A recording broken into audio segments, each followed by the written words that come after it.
Well, Happy New Year. Tennessee basketball enters 2025 a perfect 12-0 on the year following a 67-52 win over Norfolk State. Of course, turning their attention to none other than John Calipari's Arkansas Razorbacks. But before they get to Saturday, where they open up SEC play, the three takeaways from this last non-conference game and the nickname the team has for Cade Phillips. I'm Paige Dower. This is the Field Pass on Full Disclosure. The first thing to know following Tennessee's final win of 2024 is the rebounding battle continues to be a point of emphasis for this team. They've been so good on the offensive glass for much of this season, but it's on the defensive end where things continue to be a little bit of a concern. And we saw that against Norfolk State. In total rebounds, they had the 33-31 advantage. It was a close battle on the defensive glass, but Tennessee had the 21-20 advantage on that. And they were led by Igor Milicic, who had 10 total rebounds on the game. And Coach Rick Barnes said that that's not meeting the standard that they want to have. They were prepared for Norfolk to come in here as a really well-coached team. They drive the ball incredibly hard. They are a very stout defensive team, and we saw Tennessee struggle with that for much of the game. After about that first 10 minutes of the game, Tennessee struggled to kind of find its footing and rhythm and spacing against Norfolk, and that was certainly a point of emphasis for this team once again. Again, I think everything we do, we obviously got to rebound the ball better. Different team coming in here Saturday, and then after that, it's going to be a different team. So we're going to have to adjust from game to game, but there are certain fundamental things that we have got to improve on, and it goes back to ball screen defense, guarding the basketball, finishing the defensive set. The second thing to know following Tennessee's win over Norfolk is Chaz Lanier needs to speed it up just a little bit. That was the main point from Rick Barnes in the post game, that he's not going to have as much time to set his feet and then find his open shot, especially when you get inside SEC play.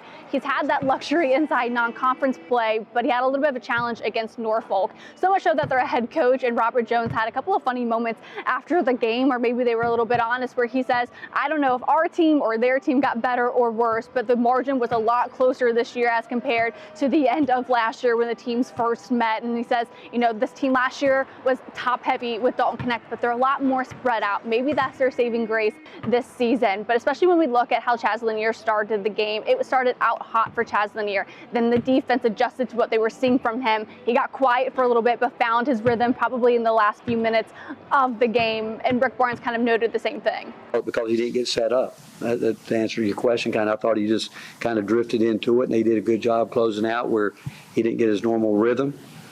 And but again, it's a really good game for us because we've talked about we've got to continue to learn how to guard the ball, not so much one-on-one, but more as a team. The third thing to know is Cade Phillips is farm strong. Well, that's how Rick Barnes will describe the forward. He's one of the most improved players on this team and continues to show up and really clutch spots for this team. He had a career-high 5 blocks against Norfolk State on New Year's Eve, and it's momentum-changing plays like that that continues to be crucial for this team. He can jump. He's more athletic. He's as they say, he's farm strong. People might look at him and think he's not that strong, but he's highly competitive.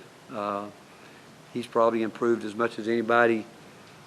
I don't think there's any question from the last spring to today. He's improved more than anybody on our team. On top of his career high 5 blocks, he was 3 of 5 from the field, 4 of 5 from the free throw line to get 10 points on the night.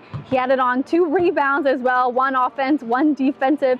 And he did all of that in 21 minutes of action. It has Jordan Gainey calling him one of a kind. Usually I'm on the same team as Cade in practice. So, great squad.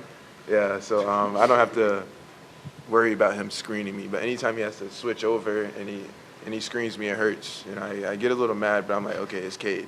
But I call him Country Boy, and he's strong. But yeah, I love him, and he's one of a kind. Certainly a lot more to learn about this team, especially now that we flipped the calendar to the new year. And as Rick Barnes will say, it's a new season. Everyone is 0-0 to start this SEC slate. We'll hear from the team Friday morning ahead of their first conference game against, of course, Arkansas Razorbacks. We'll have that Friday afternoon, so make sure you're subscribed and stay tuned. We'll be back later this week.